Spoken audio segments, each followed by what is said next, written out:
Irmãos, nós temos sido muito abençoados, pelo menos eu tenho sido muito abençoado durante essas ministrações. Hoje é a sexta palavra, mas desde a primeira palavra, onde nós vimos que Elias foi um profeta que não aceitou aquilo que o inimigo queria fazer com o povo de Deus, e ele se levantou para ser uma resposta nos seus dias. E hoje nós vamos ver que Elias tinha um problema. O problema de Elias é que o povo, que era chamado povo de Deus, tinha se afastado de Deus. Agora, problema, quem é que não tem problema?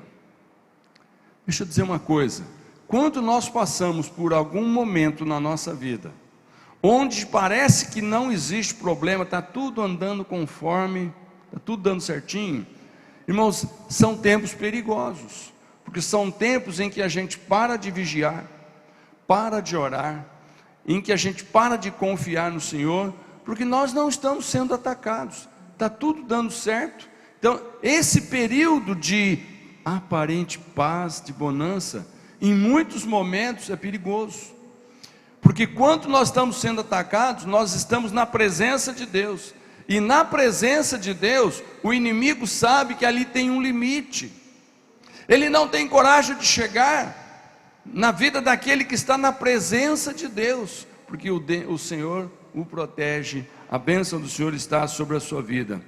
Então, problema, todos nós temos, mas deixa eu te falar, como é que você está resolvendo o seu problema? Como é que você está encarando o seu problema? Eu quero dizer uma coisa para você, irmão: problema tem que ser encarado, você tem que orar e você tem que buscar a solução. Problema tem que ser encarado, orado e vamos encontrar a solução. Você é capaz de declarar isso? Problema, nós temos que orar, nós temos que encarar e resolver, e a solução está em Deus. Amém, queridos? Então, queridos, nós já temos a resposta de muitos problemas. Se o problema for saúde, você acredita que Jesus Cristo cura? Se o seu problema for relacionamento, o casamento não está muito bem, você acredita que o Senhor pode restaurar? Se o problema for um filho ou uma filha que está lá, um relacionamento rompido, você acredita que Deus pode restaurar? Amém. Se o problema for financeiro, você acredita que Deus pode suprir? Um milagre pode acontecer, uma promoção pode acontecer, em tempos de demissão você pode ser contratado num lugar muito melhor do que você está. Amém, queridos? Então, problema, você tem que orar, encarar e falar: Deus tem a solução. Amém? Eu vou encarar. Agora, sempre que nós esperamos o agir de Deus para resolver o nosso problema, nós temos que ter o nosso coração alinhado com o céu. Esse é o título da palavra de hoje: coração alinhado com o céu. O tipo de coração do profeta Elias, irmãos, é modelo para nós, porque o profeta Elias, o coração dele, você percebe, lendo a sua história, vendo tudo que nós já pregamos a respeito dele, você percebe que tudo que Elias fez é porque ele tinha um coração alinhado com o projeto de Deus. A começar pelo seu nome. O seu nome significa o que mesmo? Só o Senhor é Deus. Então, quando você olhar para aquele irmão Elias lá atrás, se você quiser chamar ele de outro nome, você fala: oh, só o Senhor é Deus. Elias significa só o Senhor é Deus. Você tem essa certeza, irmão? Então, querido, quando nós temos certeza que só o Senhor é Deus, nós temos que usar o exemplo de Elias. Elias foi obediente, foi ousado, foi corajoso, foi cheio de fé, mas a principal coisa foi: Elias tinha um coração alinhado com o céu. Eu quero ler um texto aqui que está em 1 Reis capítulo 18, que nós vamos ver nesse texto, versículo 36 e 37, uma das orações mais lindas que você pode encontrar na Bíblia, é esta oração de Elias. Sabe, irmãos, na Bíblia tem muitos modelos de oração, tem muitos exemplos. Nós vemos pessoas fazendo muitos tipos de oração. E os próprios discípulos de Jesus chegaram a um ponto e falaram assim: Senhor, dá para ensinar a gente a orar? E aí vem aquela oração que a gente chama de oração modelo, que é apenas um exemplo, não é para copiar, que essas palavras da oração do Pai Nosso não são mágicas, não são palavras que você diz sem ter um coração alinhado com Deus e as coisas acontecem. Você pode sim orar o Pai Nosso, mas o seu coração tem que estar alinhado com Deus. Mas olha que coisa linda que nós vamos ler nesse trecho. Versículo 36, de 1 Reis 18. 1 Reis 18, verso 36. Vai projetar, mas você pode acompanhar na sua Bíblia também. A hora do sacrifício, o profeta Elias colocou-se à frente do altar e orou. Olha a oração dele: Ó Senhor, Deus de Abraão, de Isaque e de Israel, que hoje fique conhecido que tu és Deus em Israel, e que sou o teu servo, e que fiz todas essas coisas por ordem tua. Responde-me, ó Senhor, responde-me, para que este povo saiba que tu, ó Senhor, és Deus, e que fazes o coração deles voltar a ti. Aleluia, glória a Deus. Irmãos, o coração de Elias estava voltado numa direção. Eu estou alinhado com o coração de Deus, porque o que Deus quer é que este povo que é dele volte para os caminhos dele. Irmãos, quem sabe se Deus não está olhando para cada um de nós e está dizendo: ok, você já é o meu filho querido, você já é aquela pessoa que Jesus pagou o preço dos pecados, não existe mais acusação contra você, condenação contra você, porque eu te recebi como filho. Mas quem sabe se Deus está dizendo: mas o que eu estou aguardando é que você alinhe o seu coração segundo o meu coração. O que significa isso? Muitas vezes os nossos projetos, os nossos planos não são os planos de Deus. Muitas vezes nós oramos, nós jejuamos e nós pedimos: Senhor, faz isso que eu estou pedindo, faz isso que eu estou precisando, faz isso que eu estou querendo, porque...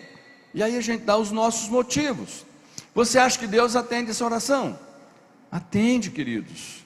Mas sabe quando Ele vai atender? Quando Ele perceber que o seu coração está alinhado com o coração dele.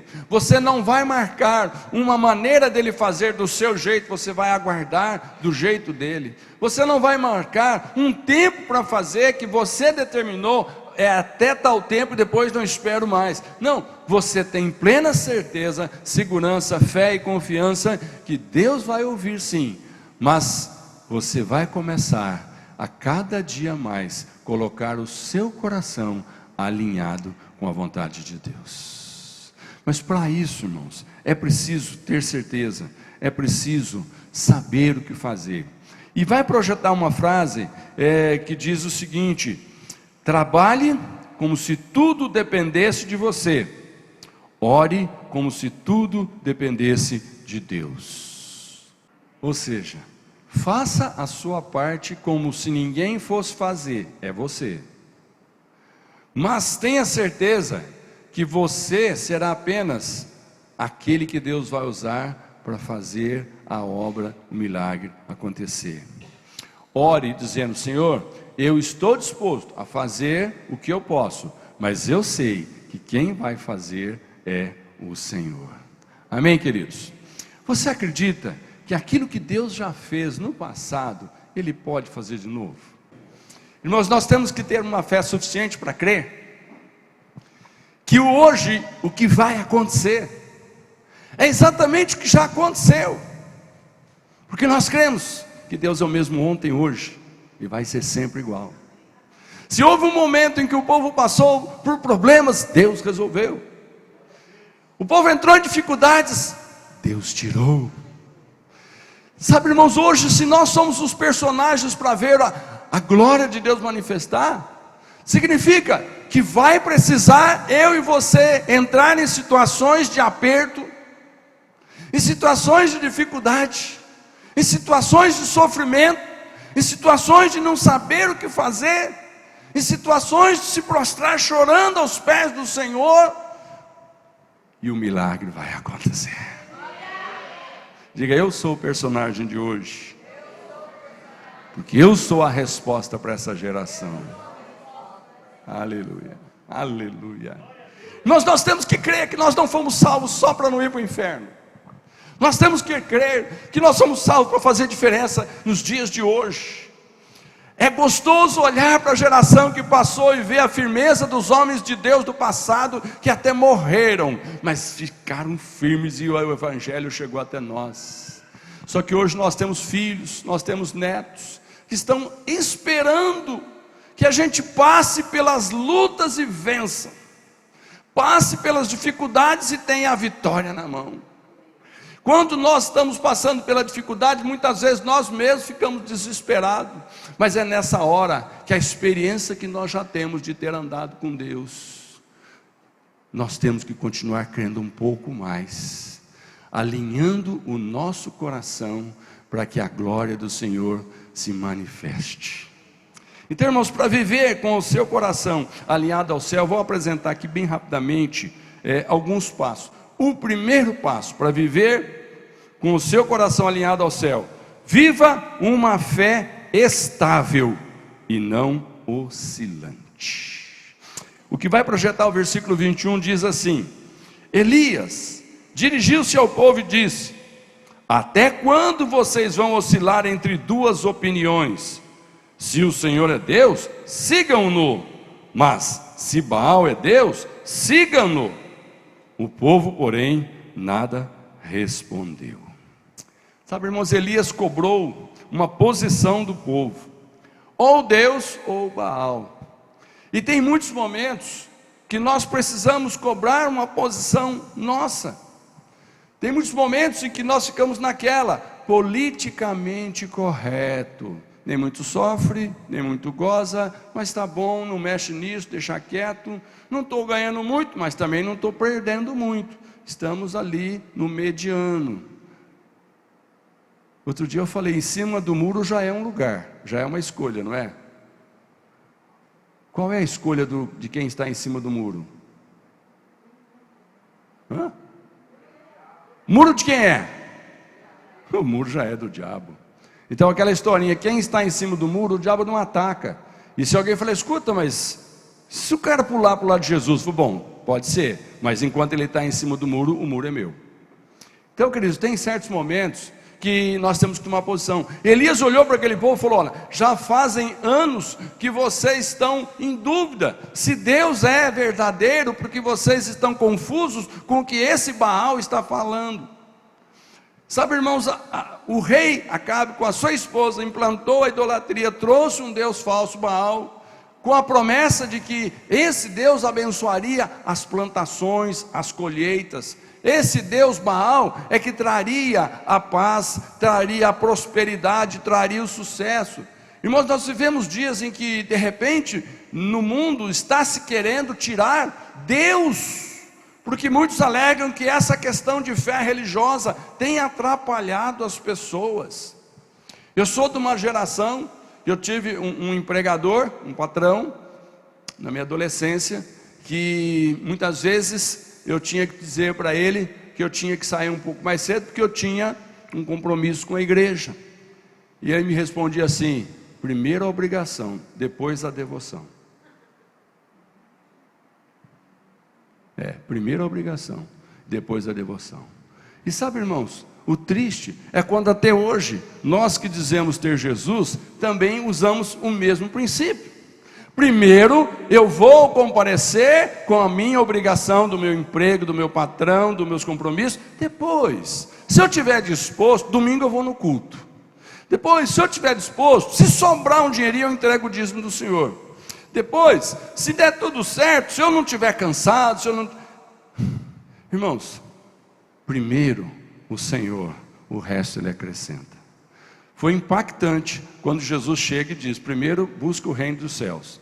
E o Senhor sabe que tudo isso que o mundo diz que é importante, o Senhor sabe que vocês precisam. E não vai faltar nada para ninguém daqueles que primeiro buscam o reino dos céus, porque o Senhor diz que os demais serão acrescentados. E Ele não diz, você vai se conformar com a falta. O Senhor não quer para os seus filhos uma vida miserável, mediana, de conformismo com o que não tem. Não, eu já sei que ser crente é passar necessidade, passar privação. Isso é a conversa do diabo. Não é o que está prometido na palavra de Deus. Se você olhar para a palavra de Deus, está prometido que você comerá o melhor da terra. Você terá as melhores coisas nessa terra. Mas por que é que nós não temos? Porque o coração não está alinhado com o coração de Deus. Nós estamos fazendo primeiro do jeito que nós aprendemos, do jeito que nós achamos. Nós vamos buscar primeiro cumprir com os deveres que satisfaz o mundo e não ao nosso Senhor. Por quê? O coração não está alinhado com o Senhor, porque a nossa fé não é estável. Então o primeiro passo, irmãos, tenha uma fé estável. Uma fé estável, irmãos, significa em termos de salvação. Eu quero que você, não vai projetar, mas eu anotei aqui, lá em Marcos capítulo 16, se você quiser achar na sua Bíblia, capítulo 16 de Marcos, verso 15 e 16, o Senhor Jesus disse assim: ide por todo mundo e pregai o evangelho a toda criatura. Quem crer e for batizado será salvo, e quem porém não crer será condenado. Eu não sei se a sua tradução traz essa palavra. Quem crer será salvo, quem não crer será condenado. Traz essa tradução. Traz essa tradução. Marcos 16, 15. Na sua Bíblia, Jesus diz que só será salvo aquele que crer em Jesus. Ou a sua tradução diz, Jesus é só mais um. Na minha, eu sempre aprendi que Jesus Cristo deu a vida para ser o único Senhor e Salvador da humanidade, porque não tinha outro.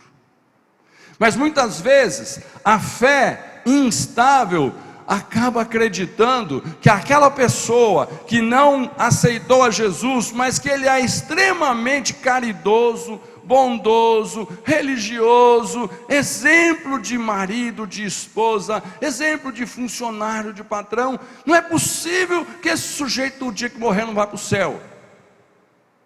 Irmãos, a Bíblia diz que quem crer no Senhor Jesus Cristo, a ponto de se comprometer com Ele, de entregar a vida, esse é que será salvo, e não existe outro meio.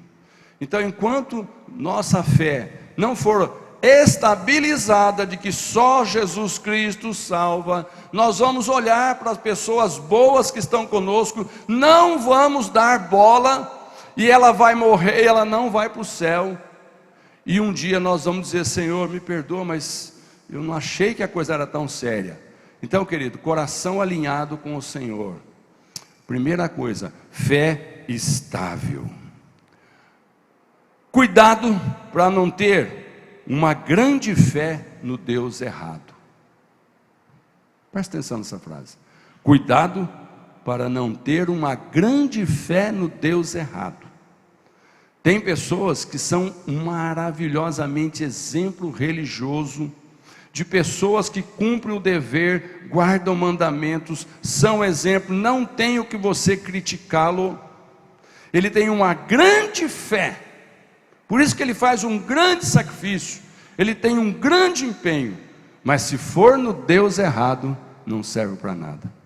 Mas o que é que Jesus disse? Uma pequena fé, do tamanho de um grão de mostarda, no Deus certo, no Senhor Jesus Cristo, é suficiente para perdoar os seus pecados e te levar para o céu.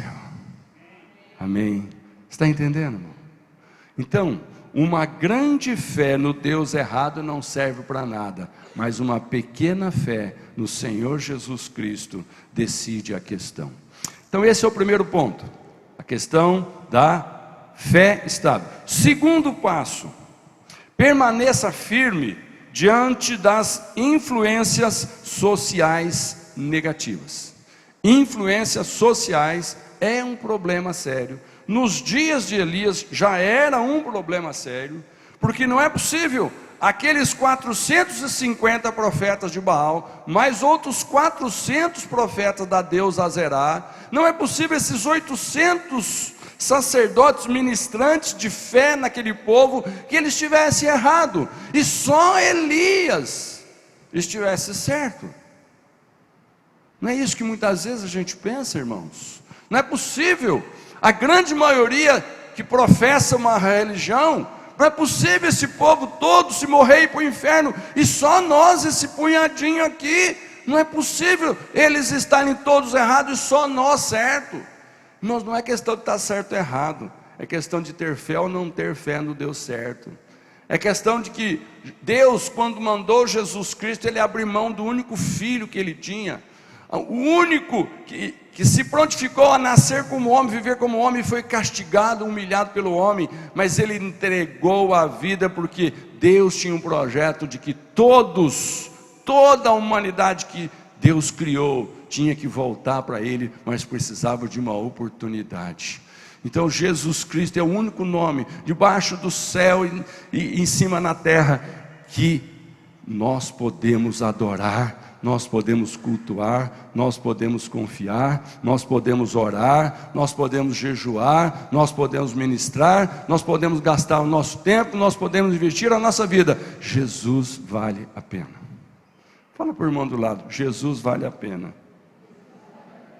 Então, irmãos, não se deixe levar pelas influências da maioria. Aqui no versículo 22, disse então Elias: eu sou o único que restou dos profetas do Senhor, mas Baal tem 450 profetas. Então, irmãos, a nossa fé, ela nunca pode ser baseada na maioria. Não é porque a maioria está fazendo que eles estão certos. Você conhece aquele ditado? A voz do povo? Quem concorda que a voz do povo é a voz de Deus? A voz do povo não é a voz de Deus. A voz de Deus é conhecida pelo seu povo, mas a voz do povo não é a voz de Deus, porque o mundo jaz no maligno, diz a palavra de Deus. Você acredita nisso? Tem uma fé estável nisso? Então, queridos, não se deixe levar pela maioria. É interessante que quando você vê um grande fluxo de pessoas ou de veículos indo numa direção, não dá vontade de ir junto? Dá vontade, não dá? Está todo mundo indo para lá, você fala: o que tem lá? Não sei, eu sei que está todo mundo indo para lá, eu estou indo também. Você já observou que às vezes tem algumas pegadinhas que a gente vê aí pela televisão, que alguém para e começa a olhar para cima e fica olhando assim, dali a pouco está todo mundo, ó. Aí os irmãos olhando para cima. Não é? O meu netinho tem 5 anos e ele já aprendeu um truque. Ele aprendeu um negócio que ele gosta demais de dar em mim, chamado lambejo. Ele me dá um beijo lambido. E ele sabe que eu não gosto disso, né? Então eu vim falar: oh, para com isso, né? E aí ele fala: vovô, dá uma olhadinha lá. O que é aquilo lá? A hora que eu olho, ele vem e dá um lambejo. Irmãos, o mundo é esperto, né? Muitas vezes o diabo é muito esperto e faz a maioria ir numa direção onde lá não tem nada, a não ser um buraco para cair. Mas você sabe qual é o caminho para o céu, porque você está andando nele.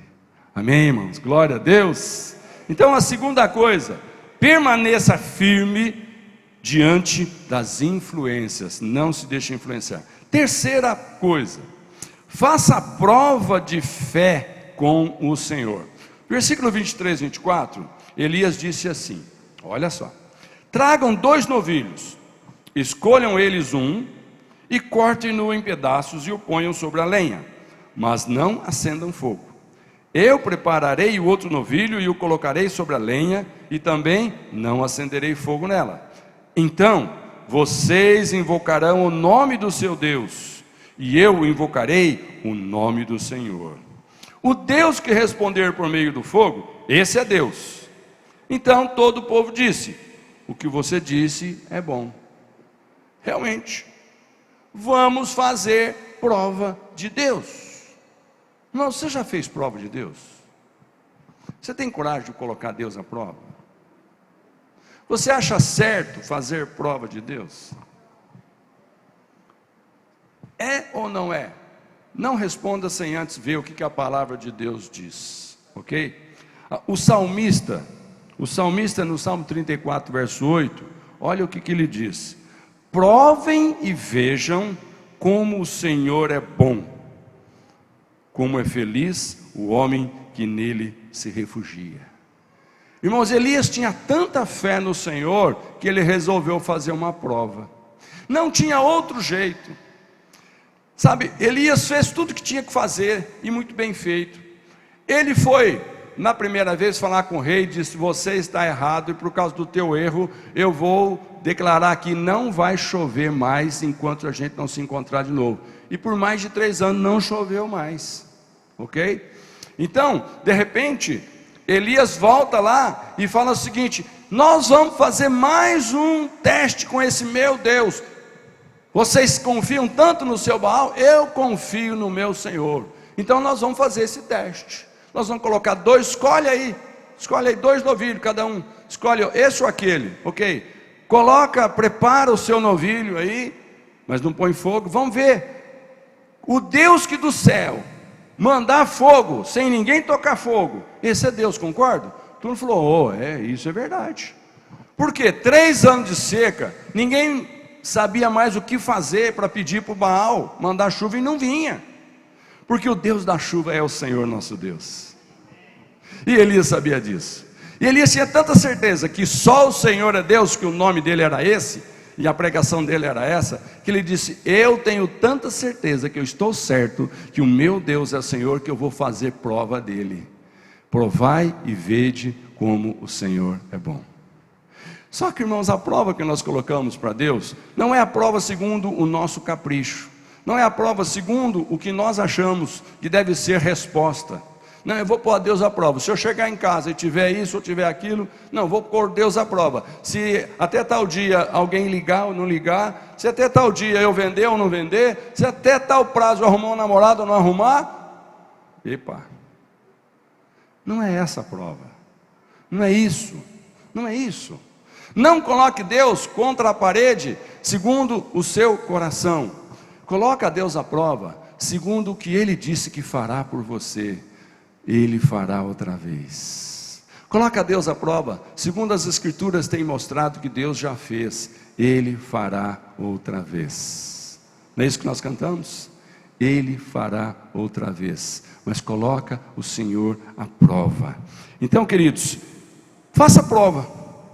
É uma forma de você alinhar o seu coração. Que quando você faz uma prova com Deus, e Deus responde na palavra, sem quebrar princípios, você vai ver que você cresceu e avançou na fé, e Deus moveu circunstâncias, e a tua vida se encaixou como precisa.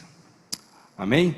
Quarta coisa, repare o altar e faça a sua oferta de adoração. Olha o que diz os versículos 30, 31 a 33.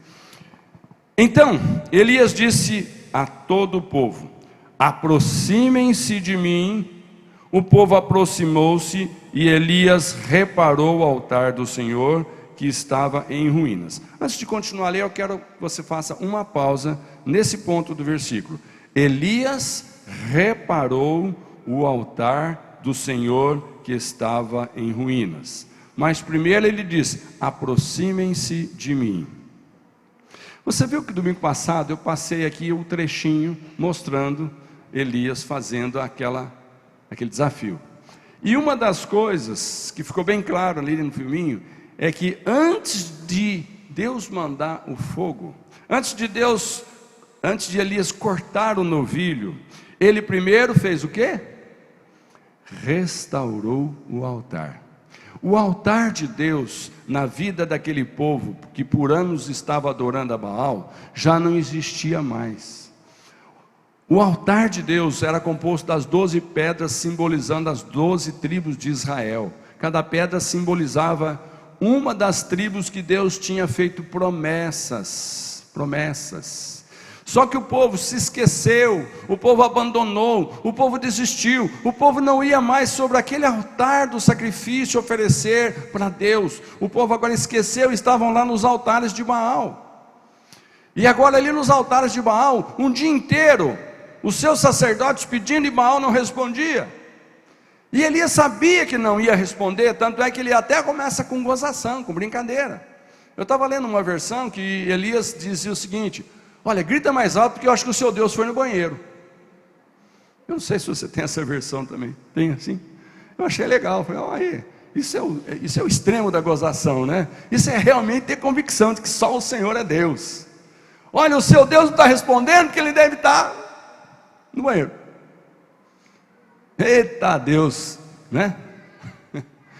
Então, queridos, primeira coisa, se você quer que Deus comece a trazer resposta na sua vida, restaure o altar do Senhor na sua vida.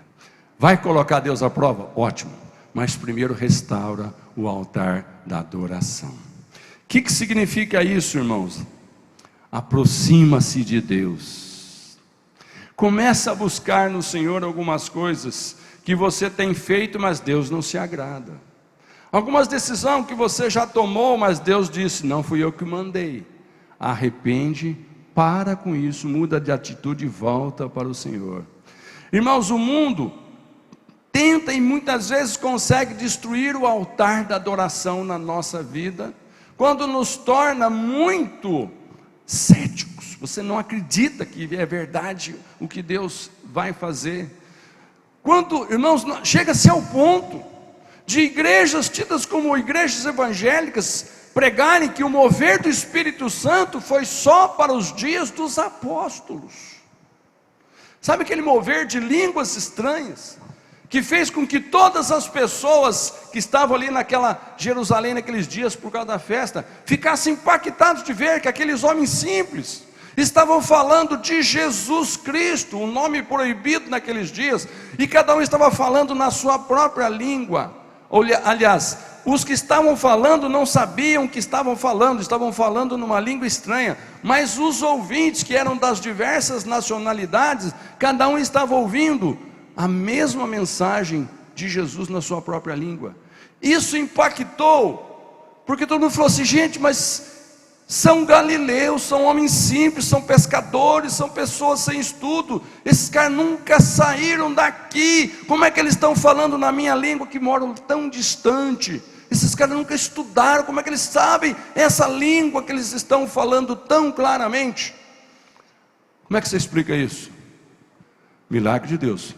Porque por causa dessa atitude, por causa desse mover do Espírito Santo naqueles dias, o propósito de Deus de fazer o Evangelho ser distribuído em todos os confins foi alcançado. Porque aquelas pessoas que se converteram, e a Bíblia diz que naquele dia quase 3.000 pessoas se converteram e foram batizadas. Quando eles voltaram para suas localidades, o que eles levaram no coração? Uma nova fé de que só Jesus Cristo salva. Agora, nós queremos cumprir o nosso chamado. Nós não temos dúvida que nós somos chamados para ganhar pessoas, mas nós não temos coragem de acreditar que hoje Deus pode nos usar de forma milagrosa, até com línguas estranhas, para nos equipar, para glorificar a Deus em algumas circunstâncias. Irmãos, isso é terrível, mas acontece.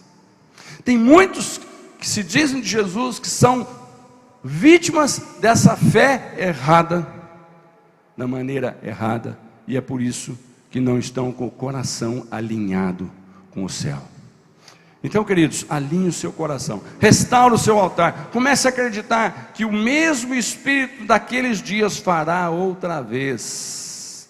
A pastora disse aqui que ontem, aqui na reunião do pessoal dos Winners, vai acostumando chamar de Winner, irmão, porque antigamente era LKC, mudou, viu? Agora são Winner. Winner significa vencedor no inglês. Então, irmãos, na reunião dos vencedores ontem aqui, dos Winners, o fogo de Deus caiu, amém? Quem estava aqui, dá um glória a Deus? Glória a Deus! O fogo de Deus caiu. Irmãos, esse fogo vai cair na sua vida. Quando você estiver no seu quarto, ou quando você estiver na igreja, ou quando você estiver em qualquer lugar, esse fogo vai cair na sua vida. Mas restaure esse altar para ter condições desse fogo do céu cair na sua vida. Ele vai cair, mas não no altar destruído, não numa vida que ainda não foi consertada aos pés do Senhor.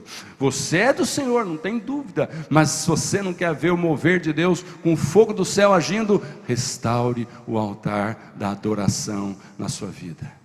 Irmãos, nessas 6 mensagens, o que nós temos posto no coração de todos nós, eu creio que os irmãos estão recebendo isso, é que nós somos a resposta para essa geração, quando eles começarem a ver o nosso coração queimando de amor pelas vidas, pelas pessoas, porque nós estamos alinhando o nosso coração com o coração de Deus. Quantos dizem amém? Aleluia. Então, irmãos, aí sim, depois do altar restaurado, você pode entregar a tua oferta de adoração, de oração. Depois que Elias restaurou o altar, colocou ali tudo, aí ele colocou os animais ali, o animal que ele cortou em pedaços, e aí ele foi mais ousado, atrevido, corajoso e cheio de fé, coloca água, né? Aí vimos isso aí a semana passada. Agora, continuando a leitura, veja qual é a ordem para você entregar a oferta ao Senhor. Depois ele restaurou o altar, apanhou 12 pedras, uma para cada tribo dos descendentes de Jacó, a quem a palavra do Senhor tinha sido dirigida, e disse: seu nome será Israel. Com as pedras construiu um altar em honra do nome do Senhor, e cavou ao redor do altar uma valeta com capacidade de 2 medidas de semente. Depois arrumou a lenha, cortou o novilho em pedaços e o pôs sobre a lenha. Então lhes disse: encham de água 4 jarras grandes e derramem-na sobre o holocausto e sobre a lenha. Arrumou o altar, limpou o altar, depois entregou a oferta. Isso diz alguma coisa? Isso diz alguma coisa para você?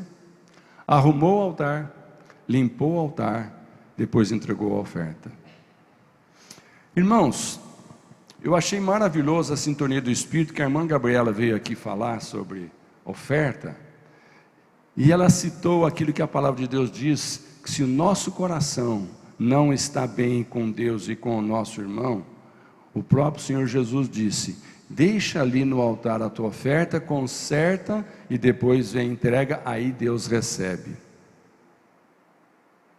Eu acho muito triste quando nós encontramos situações em que às vezes pessoas não vão na igreja, não vêm na igreja, porque tem pessoas que ele não gosta. Pessoas não se apegam ao Senhor, porque naquele ambiente tem pessoas que ele não se dá. Irmãos, como é que fica a sua oferta ao Senhor? Eu não estou falando de dinheiro. Sabe, irmãos, tem 2 maneiras de você ofertar ao Senhor quando você vem num culto. Você pode trazer uma oferta para a instituição. Lógico que você nos abençoa, porque com a sua oferta nós pagamos contas, ok? Investimos, né? Ok, essa é uma bênção. Mas, irmão, você pode ajudar qualquer instituição, mas quando você quer ofertar ao Senhor, o teu louvor, a tua adoração, o teu coração, você tem que estar com o altar restaurado na sua vida. Eu queria que você baixasse sua cabeça, que pode ser que o Espírito Santo está falando com cada um aqui agora, o que é que precisa ser restaurado na sua vida. Eu não sei o que é que tem machucado o seu coração, o que é que tem feito você andar se esquivando de se envolver mais com Deus, porque você sabe que para se envolver com Deus precisa resolver aquela situação, e você anda meio sem coragem. Pai, em nome de Jesus, eu declaro agora um espírito de coragem, de ousadia, para resolver qualquer pendência nesse lugar.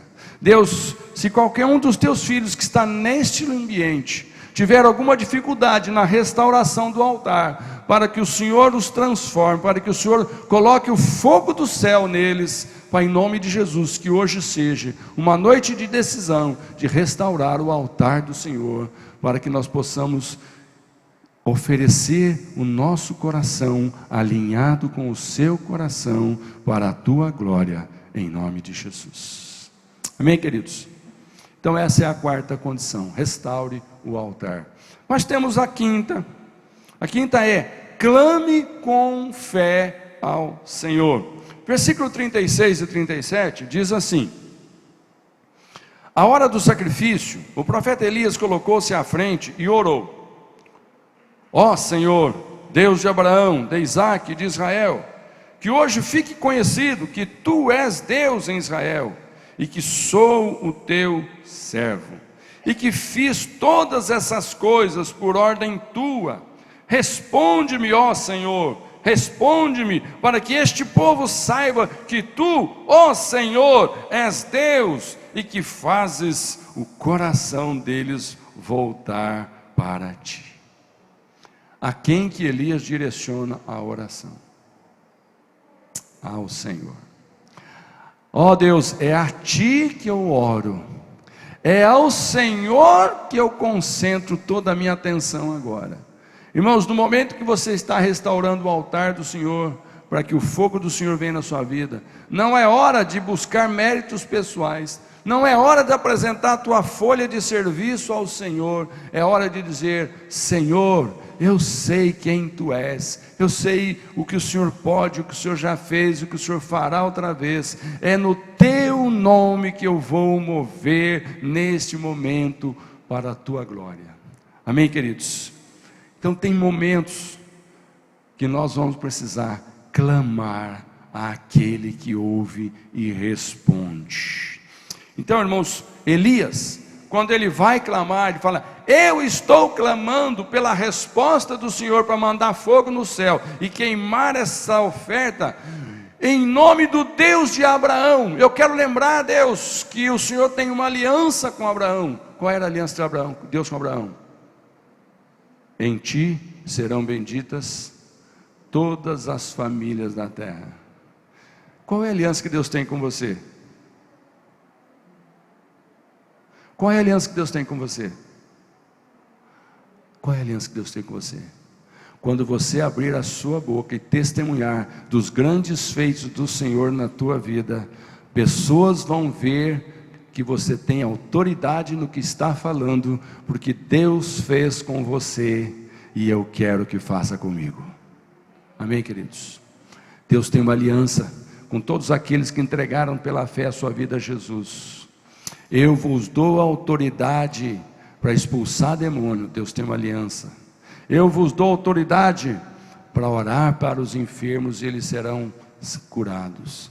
Irmãos, Deus tem uma aliança com aqueles que recebem Jesus. O próprio Senhor Jesus disse: vocês farão obras até maiores do que as que eu fiz. Isto é a aliança do Senhor conosco. Mas ele invoca também o Moisés, o Deus que tem uma aliança com Moisés. A aliança de Deus com Moisés era: eu sou contigo, você vai tirar esse povo da escravidão e vai levar esse povo atravessando o mar para uma terra prometida. E Deus cumpriu a aliança, aleluia. E ele invoca também: o Senhor prometeu a todos os reis. É só esse rei louco, esse rei doido aqui do Acabe, que está quebrando, que está se esquecendo que o Senhor tem uma aliança, de que aqueles que reinarem sobre Israel serão abençoados, mas para levar o povo na direção do Senhor. Então, irmãos, quando Elias ora, ele ora invocando, clamando por algo que está na palavra. Clama a mim, responder-te-ei e anunciar-te-ei o quê? Clama a mim, responder-te-ei, anunciar-te-ei o quê? Fala, igreja. Coisas grandes e firmes, preciosas, que você ainda não sabe. Fala para o irmão do lado: vai acontecer com você coisa que você não sabe.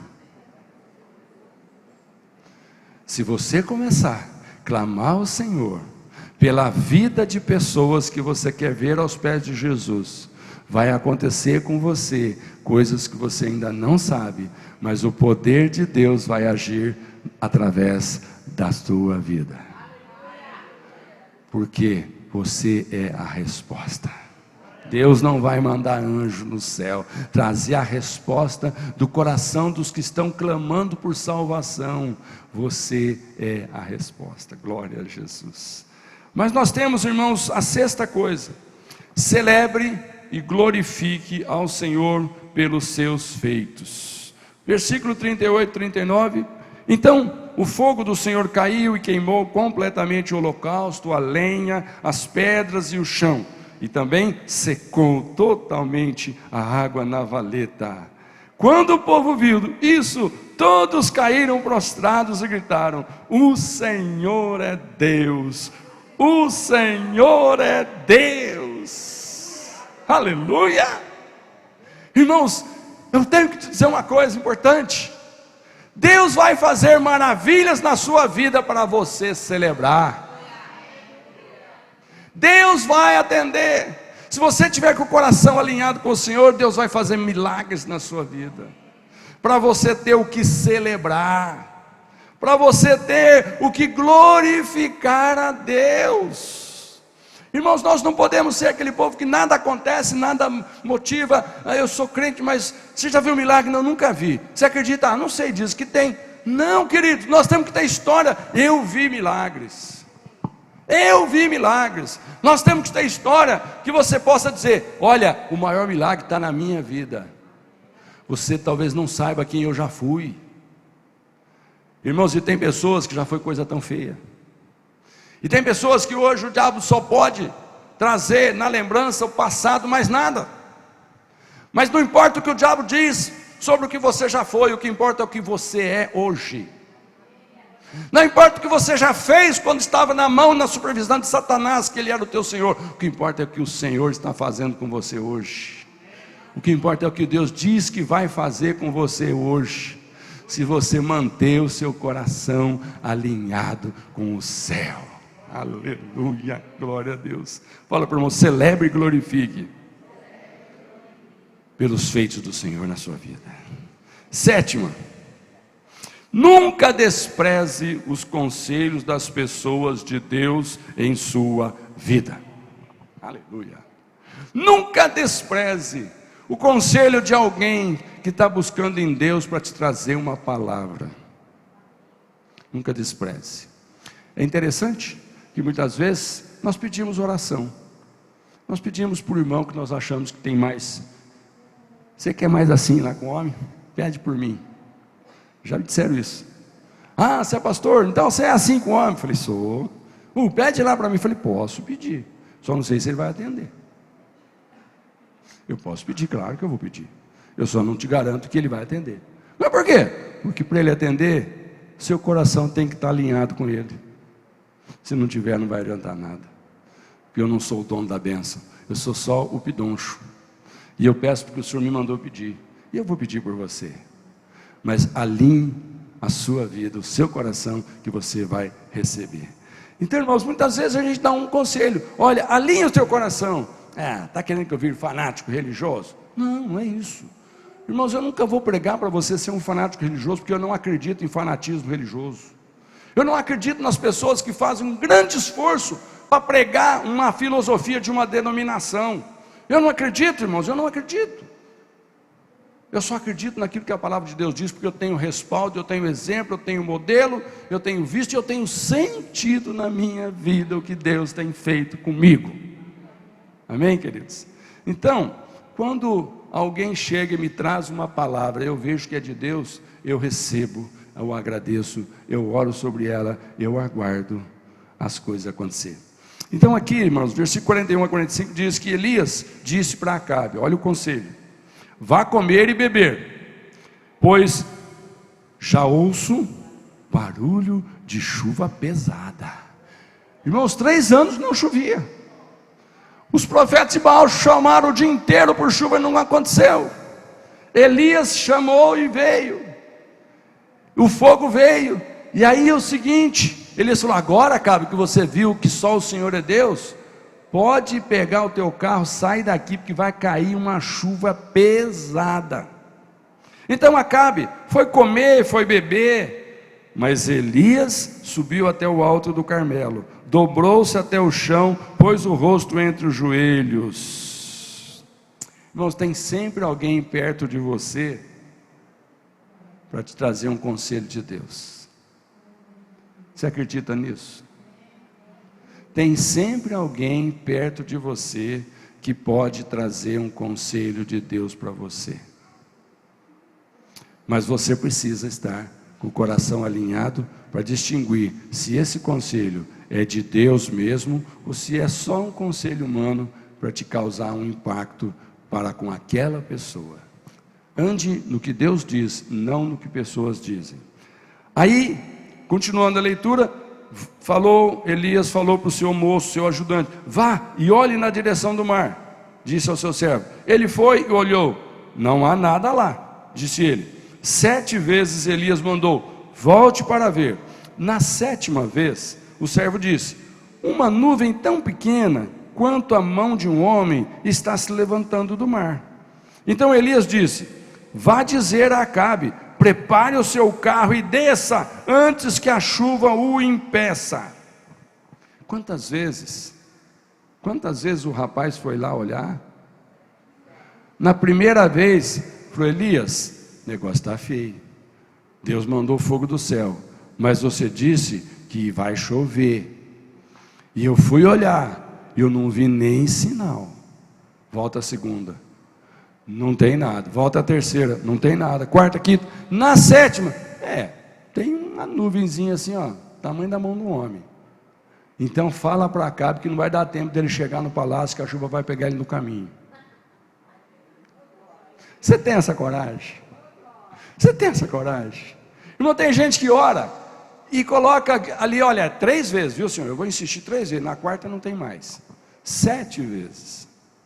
Irmãos, quando chega nesse número, é difícil esperar. É difícil ficar orando, aguardando, e nada acontece. Mas eu tenho fé. Eu oro um ano e o filho não se converte, a mulher não se converte, o marido não se converte. E olha outro ano e nada. E olha outro ano e ora. Ô Senhor, já são 7 anos. Tem alguém aqui orando 7 anos por alguma causa que ainda não recebeu? Continua orando, Deus vai atender. Aquilo que Deus diz, Ele não esquece, Ele não te engana, Ele não mente, Ele não precisa propaganda enganosa, Ele não precisa promessas falsas para reunir um grupo, Ele não precisa. Quando Ele fala, vai acontecer. A questão é que Deus tem os seus tempos, tem o seu modo, mas quando Ele faz, é o jeito perfeito. Continua esperando no Senhor. Aí o texto termina dizendo que enquanto isso, nuvens escuras apareceram no céu, começou a ventar, começou a chover forte, e Acabe partiu de carro, e a chuva pegou ele no caminho. Glória a Deus. Último, creia e receba o poder de Deus. Creia e receba o poder de Deus. Versículo 46 diz que o poder do Senhor veio sobre Elias, e este, prendendo a capa com o cinto, correu à frente de Acabe por todo o caminho de Jezreel. Irmãos, tem uma particularidade aqui, eu não sei se você percebeu. Quando Elias disse que ia chover, ele tinha fé, mas o rei disse que, eu vi cair fogo, mas esse negócio de chuva não sei não. Vai que vai chover. Não, vamos primeiro fazer um banquete aqui, vamos comer, vamos dormir, depois nós vamos embora. Vai chover. Tudo bem. De repente, começa a vir sinais de chuva. E aí, irmãos, o Acabe era rei, e ele tinha os seus carros bem aparelhados, que corriam muito. E a Bíblia diz que Elias correu na frente. Elias chegou primeiro. Sabe o que eu quero que você entenda com isso aqui? O Salmo 23, ele diz assim: preparas um banquete para mim, onde os meus inimigos me podem ver. Tu me recebes como convidado de honra, e enches o meu copo até derramar. Preparas um banquete para mim na presença dos meus inimigos. Irmãos, Deus fez com que Elias corresse muito mais rápido do que aquele rei que era seu inimigo. Deus vai abençoar a sua causa, o seu trabalho, seja você empregado ou patrão. Deus vai trazer uma prosperidade sobre a sua vida, não importa o que você faça, mas o que precisa é você alinhar o seu coração com o coração de Deus. Quando o nosso coração está alinhado com Deus, aqueles que dizem que eles são mais do que nós, aqueles que você olha hoje, parece que eles estão melhor aparelhados do que você, aqueles que parece que têm mais dinheiro do que você, aqueles que parece que andam num carro melhor do que o seu, moram numa casa melhor do que a sua, tem uma empresa maior do que a sua. De repente, por causa do teu coração alinhado com o céu, Deus vai fazer que você corra na frente dele. Você acredita nisso? Você acredita nisso? Aleluia, glória a Deus, glória a Jesus. Então o fogo do Senhor caiu, queimou completamente o holocausto, a lenha, as pedras, o chão, secou totalmente a água na valeta. E quando o povo viu isso, todos caíram prostrados e gritaram: o Senhor é Deus, o Senhor é Deus. Vai chegar um momento em que nós vamos olhar para aquela lista de nomes que eu tenho dito para você fazer. Eu não sei se você está tendo fé suficiente de colocar naquela listinha de nomes que nós estamos orando pela conversão. Eu não sei se você está tendo coragem de colocar o nome de algumas pessoas, porque você acha que vai ser muito difícil abordá-las. Mas eu te desafio, coloque. Comece a orar por nomes que você acha que é causa impossível. Irmãos, existe uma promessa do Senhor sobre nós, que nós haveremos de conquistar essa cidade para Jesus. Eu quero que você não fique impactado, não fique assustado, não fique desanimado, porque hoje nós estamos num punhadinho. Eu não quero que você fique preocupado, porque muitos que começaram bem pararam a carreira. Eu não quero que você se assuste com isso. Eu quero que você mantenha o seu foco e o seu coração alinhado naquilo que Deus diz: eu sou contigo, não temas, porque eu vou te fazer prosperar. Irmãos, eu vou te dizer uma coisa pela fé, como Elias.